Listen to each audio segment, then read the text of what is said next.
Hi everyone, today we're going to be making a diabetic and heart healthier General Tso's Tofu recipe.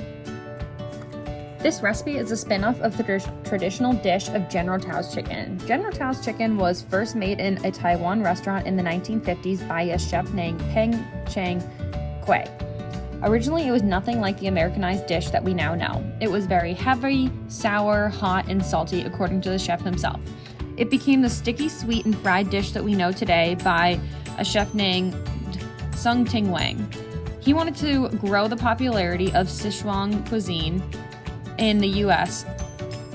Soon after, Peng tried to come to the U.S. and open a restaurant himself with his recipes, and Americans thought that Peng was stealing Wang's recipes, when in reality, Wang was the one who stole the recipes and changed them to cater to American tastes. Peng also changed the way that he prepared his dishes to appeal to Americans. A typical Chinese meal consists of grains, vegetables, fruits, and meats. Chinese people experience lactose intolerance at higher rates, so they typically do not consume dairy products and will substitute this with soy milk and tofu. Now let's look at the major changes that we're going to be making to this recipe.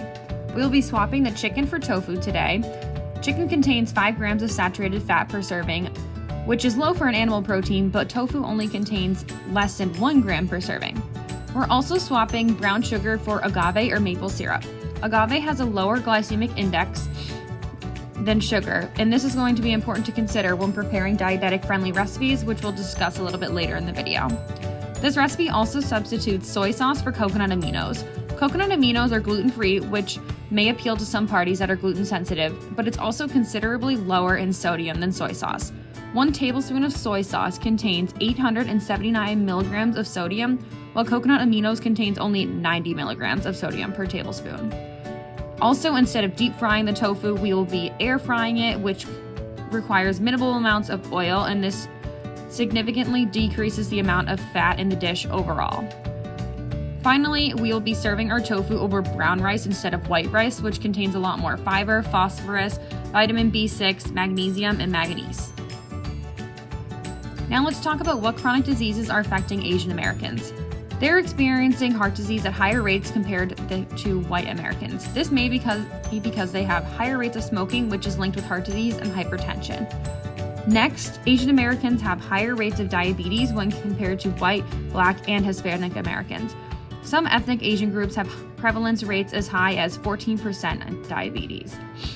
Finally, we have obesity, which Asian Americans and Pacific Islanders are seeing the fastest growing rates of obesity in America. Obesity rates in these groups can range anywhere from 21.5 to 33.8%. The reduction of saturated fat in this recipe will help combat heart disease. When consumed in excess, it can increase your LDL cholesterol, which increases your risk of heart disease and stroke. The decreased sodium will also assist in combating high blood pressure, and the swap for brown sugar to maple syrup will help people with blood sugar regulation, which is important for diabetic patients to consider. Today I'm going to be showing you how to cook a diabetic-friendly General Tso's tofu recipe with rice and vegetables. I'll be starting off by showing the ingredients we're using. The add-ons we'll be using are whole grain brown rice, sliced mushrooms, shredded carrots, broccoli, red bell peppers, and green onions.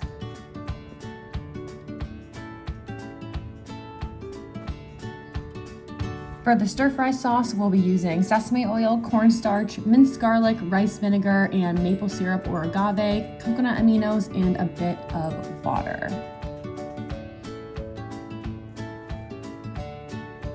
Finally, we have our tofu ingredients, which contain a block of pressed tofu, maple syrup or agave, sesame oil, sriracha or chili sauce, coconut aminos, and a little bit of olive oil if desired, but we will not actually be using that in today's demonstration of the recipe. So we're going to start off by prepping our rice and veggies. So we're going to put 2 cups of rice in a pot and put twice the amount of water in. And then we're going to cover that and let it simmer for about 30 minutes.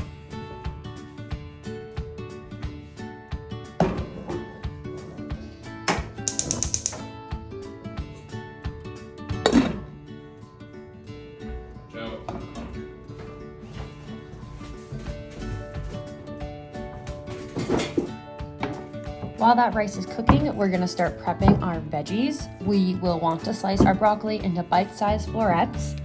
Broccoli is packed with vitamins, minerals, antioxidants, and fiber. The fiber and antioxidants can help control blood sugar, which is essential for people who are managing diabetes. It is also a cruciferous vegetable, which are known for their protective effects against cancer.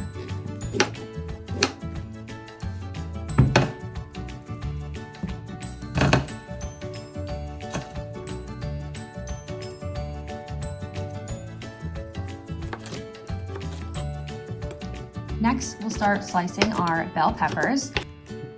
Peppers are a great source of vitamin A and C, potassium, folic acid, and fiber. The antioxidant properties in peppers may help protect against cardiovascular disease. This is important to consider because people who have diabetes are 2 times more likely to have heart disease or a stroke compared to those who don't have diabetes. Lastly, we will throw in shredded carrots and mushrooms, which, like the other vegetables, are packed with vitamins, minerals, and antioxidants that will provide many health benefits.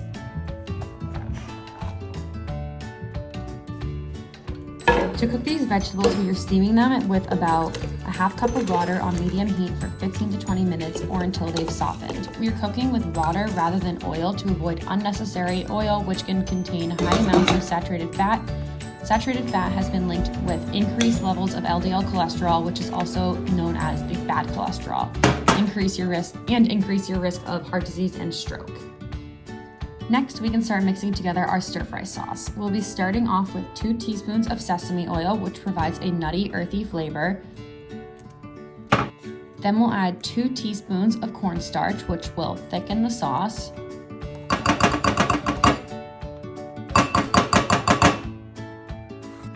A tablespoon of minced garlic,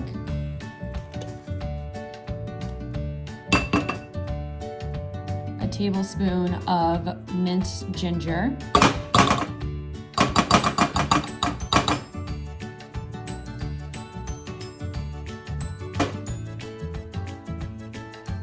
and a tablespoon of rice vinegar.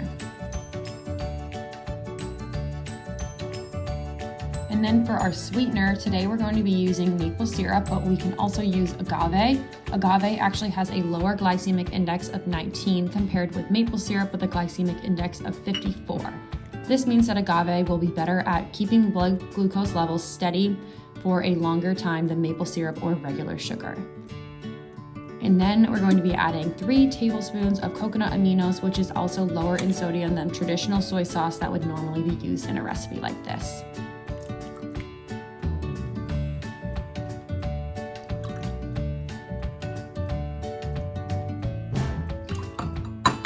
And finally, we're going to add 1 tablespoon of water, and then we will whisk it all together.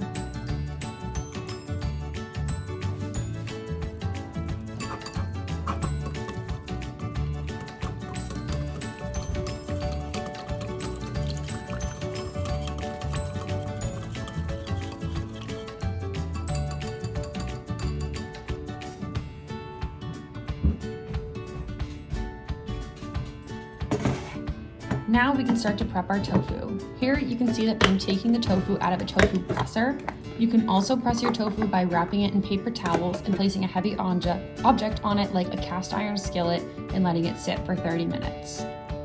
And then you're going to see that I'm going to cut the tofu into small bite-sized pieces.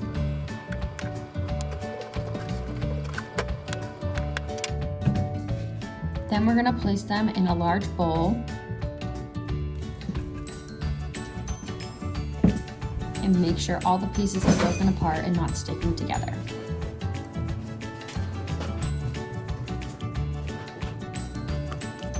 Now we're going to add 3 more tablespoons of coconut aminos,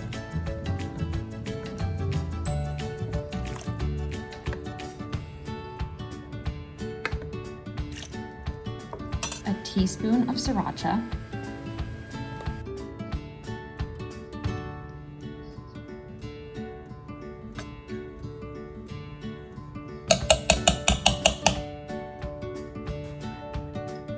and a teaspoon of sesame oil, and 1 tablespoon of maple syrup or agave. We'll make sure this is mixed all together and coated evenly and let it sit for about 15 minutes. After it's sat for 15 minutes, we're going to take the tofu out of the marinade and place it in a new bowl.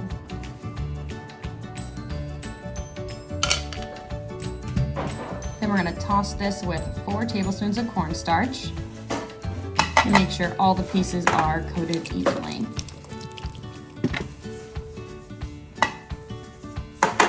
Right here is where you could add a little bit of olive oil if you want your tofu to be extra crispy, but we will not be doing that today.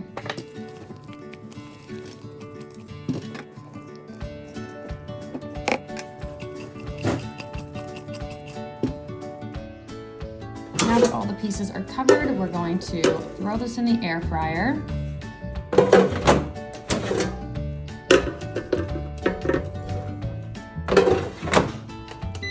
And we're going to cook this at 390 degrees for 15 to 20 minutes. While that tofu cooks, we'll start to slice up our green onions. And we'll add our final teaspoon of sesame oil to a large pan or pot. And then throw those green onions in there on top of that and let them cook for a couple minutes.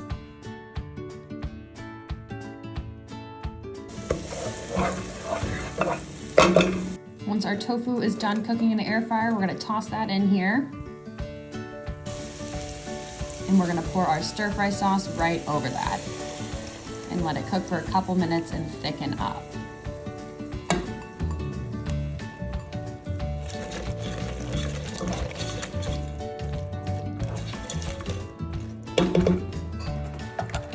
Now we can add in our steamed vegetables and make sure everything is coated evenly in the sauce. And then we can start to plate our dish.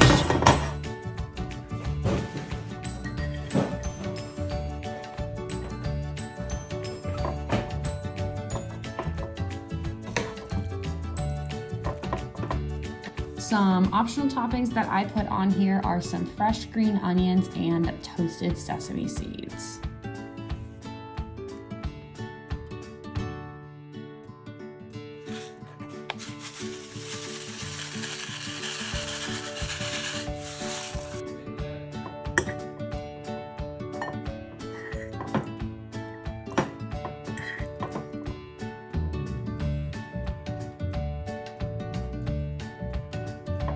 This recipe makes about 5 servings, so there's plenty left over to save for later in the week.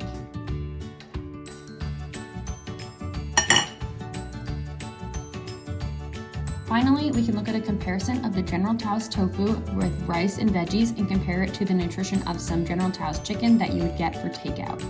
Traditionally, General Tso's chicken is deep fried, which makes it much higher in fat.